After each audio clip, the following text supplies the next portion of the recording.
Mr. Speaker, yesterday the Prime Minister held a photo op at a grocery store in front of food, but there was just one thing missing. The price tags.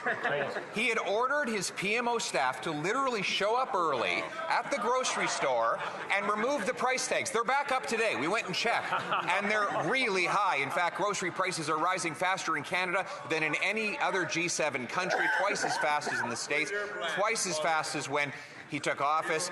Mr. Speaker, the hidden costs that this Prime Minister imposes on inflation will not go away because he tries to take down the price tag. Why won't he take down the price? The Right Honourable Prime Minister.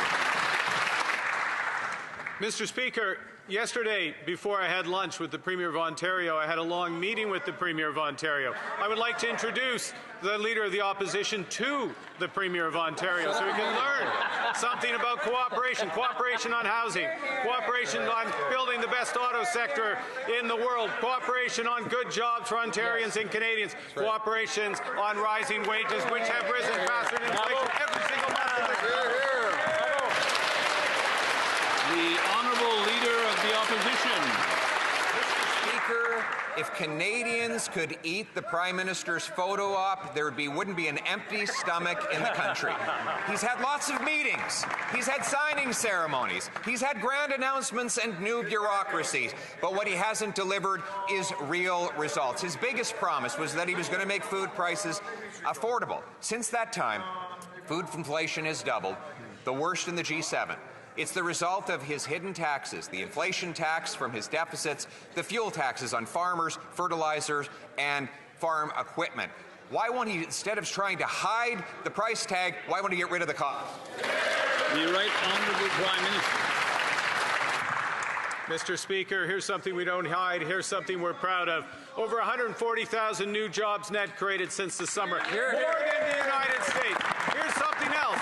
Wages rising every single month of this government faster than the rate of inflation. Here's something else. We cut taxes for 22 million Canadians. We put in place a national food program for 400,000 kids, making it permanent. Yesterday, we announced a benefit for 12 million Canadians, $1,800.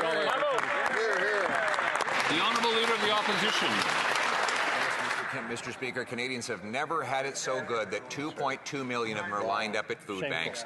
One of the reasons is that we can't get our resources to market. Now, while the Prime Minister, we worked in collaboration to give him exceptional powers to get things done. Instead, he spent the time on photo ops, signing ceremonies, re-announcing projects that had long ago been approved. His new bureaucracy, the Projects Office, has not approved a single new project. So why won't he get out of the way and accept our plan by passing the Canadian Sovereignty Act today? The Right Honourable Prime Minister. Mr. Speaker, part of how we move this country forward is collaborating with provinces and territories. The great territory of Nunavut. I'd like to welcome the Premier of Nunavut is here. One thing we've done in 6 months is agree on Great Bay Point, which is going to open up Arctic sovereignty, open up the future of this country, make Canada strong. I assume the Prime Minister meant that the Premier of Nunavut was in the area, not in the House. The Honourable Leader of the Opposition. Mr. Speaker, of course we love the Premier of Nunavut, but all the Prime Minister has is meetings, announcements, signing ceremonies, but never shovels in the ground. Never results that matter to people. Not a single pipeline approved. His project office has not approved a single new project.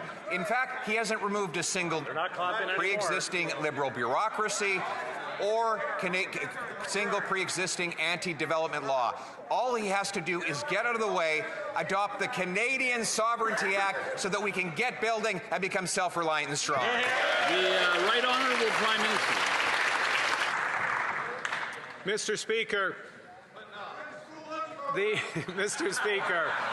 Speaker, last time we were in this House, the member opposite stood up and had a semblance or a reduction of the MOU with Alberta.